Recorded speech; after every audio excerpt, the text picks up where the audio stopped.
बरेली के Sanjay community hall में Nishad party सम्मेलन कार्यक्रम का आयोजन किया गया, जिसके मुख्य अतिथि योगी सरकार के कैबिनेट मंत्री संजय निषाद रहे। कार्यक्रम का शुभारंभ दीप प्रज्वलित कर किया गया। इस दौरान उन्होंने पत्रकार वार्ता में बताया कि योगी सरकार उनके समाज के उत्थान के लिए महाजनसंपर्क अभियान चला रही है। पिछली सरकारों ने उनके समाज के साथ धोखा किया। पिछली सरकार ने उनका नाम अनुसूचित जाति से हटाने के लिए पब्लिक फाइल ही गायब करा दी थी। उनके खिलाफ मुकदमा भी लिखवाया गया। योगी सरकार पहल कर रही है कि केवल मल्ला, मझवार, कश्यप, भार, तुरैया को अनुसूचित जाति में शामिल किया जाए। उनके समाज के साथ हुए धोखे का पर्दाफाश करने के लिए उन्होंने एक किताब भी लिखी है। किताब के द्वारा लोगों को जागरूक किया जा रहा है। कांग्रेस सरकार ने 67 साल में उनके समाज के लिए 3000 करोड़ रुपए दिए, लेकिन प्रधानमंत्री नरेंद्र मोदी ने 6 साल में 39,000 करोड़ रुपए दिए।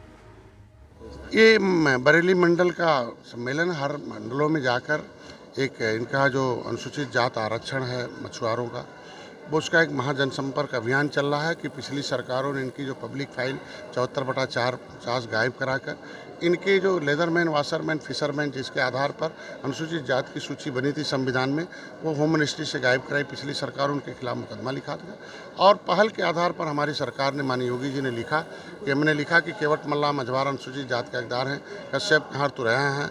तो ऐसे में माननीय योगी जी ने आरजीआई को लिखा। आरजीआई ने 18/1/2022 को एक्सेप्ट कर लिया कि नहीं, हमारे यहाँ 1961 में गिनती हुई थी, इनकी 70 लाख थी और ये अनुसूचित जात की सूची में सूचीबद्ध हैं और ये मामला सामाजिक न्याय मंत्रालय इसका है। तो मैं इनको बताने आया हूँ कि भाई, आप अगर तुम्हारा 1931 से लेकर 1961 तक, 91 तक तुम अनुसूचित जात की सूची में गिनती भी होती थी, सुरक्षित थे और तुम्हारे अनुसूचित जात का प्रमाण पत्र मिलता था, हिस्सा मिलता था, तुम्हारा नाम पिछड़ी में डालकर अन्याय किया गया और अन्याय चाहते हो, न्याय चाहते हो। एक हस्ताक्षर अभियान चल रहा, समर्थन अभियान चल रहा। ऐसे में हम इनको जागरूक कर रहे हैं, उन्हें बता रहे हैं। किताब लिखा हूँ और भारत इसमें जो है अनुसूचित जात आरक्षण का जो है, ये जो है जो छीनने वाले लोग हैं, धोखेबाज, उनका पर्दाफाश है और उसमें हम उनको उस किताब में पूरा लिखा कि हमने क्या करा रखा है कि मानिए। और प्रधानमंत्री को धन्यवाद भी देना था कि उन्होंने चिंता किया इस मछुआ समुदाय के लिए कि कांग्रेस ने 67 साल में केवल 3000 करोड़ रुपया दिया था, माननीय मोदी जी ने 6 साल में 39,000 करोड़ रुपया दिया। उसमें प्रधानमंत्री मत्स्य संपदा योजना के माध्यम से 60% सब्सिडी है। किसान क्रेडिट कार्ड में बिना किसी गारंटी के 1,60,000 है। 3% एक साल के अंदर वो अपना ऋण माफ़ करते हैं, 4% हम माफ़ करेंगे। ऐसी स्थितियों में हम लोग 4% हम मछुआ कल्याण कोष की स्थापना हुई कि जिनका जो है आयुष्मान भारत कार्ड नहीं है, हम उन्हें 5 लाख का इलाज कराएंगे। उनके शिक्षा, स्वास्थ्य, रोजगार के लिए हमने व्यवस्था कर रखा है। आज के दिन में उनका मकान नहीं है, उनके जो दैविक आपदा के लिए मैं खड़ा हूँ। तो ये मछुआ कल्याण कोष की स्थापना करा के इनको हम आगे देने का काम कर रहा हूँ। तो ये चीज़ें जो हमारी योजनाएं हैं, तो कुछ हमारे लाभार्थी हैं। उसमें रिवर रंचिंग हो रहा था, यहाँ हर जिले में है, तो उसके माध्यम से कि नदियों में हमारे जीव का स्तर मेंटेन हो जाए, जैसे साफ रहे। तो ये सारे भी लाभार्थियों को यहाँ बांटना है और हम मत्स्य विभाग ने हमें इनके मत्स्य पालकों को बधाई देना था कि उत्तर प्रदेश इनलैंड फिशरीज में सर्वोत्तम प्रदेश बना है। यही प्रमुख बिंदु थे और 3 राज्यों में भाजपा ने प्रचंड जीत दर्ज की। बधाई दूंगा। मोदी जी के नेतृत्व को स्वीकार किया, नड्डा साहब, शाह जी के प्रबंधन का स्वीकार किया है, माननीय योगी के उस प्रचंड भाषण को स्वीकार किया है।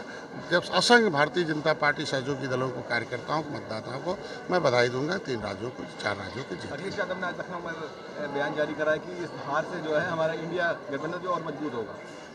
देख लीजिए वो कितना मजबूत है, कितना वोट परसेंटेज बना है। क्योंकि जनता लोकतंत्र में जनता जनार्दन है, नेता नहीं कुछ कर सकता। जनता जनार्दन है, जनता फैसले लेती है और जनता के हाथ में सब कुछ है और जनता ही सब कुछ करती है। और 2024 से जो भी कहते हैं माननीय समाजवादी पार्टी के नेता, वो सब उल्टा ही होता है। और इधर हम लोग एनडीए 39 पार्टियों में एक स्थान हमने भी दिया। 2019 में सपा बसपा एक हो गई थी, फिर भी मछुआ समुदाय मोदी के साथ खड़ा हुआ। एक ऐतिहासिक जीत हुआ और उस जीत के साथ निषाद 18% आबादी खड़ा है। इसलिए जब तक हम लोग मोदी के साथ खड़े हैं, तब तक हमेशा जीत होते रहे।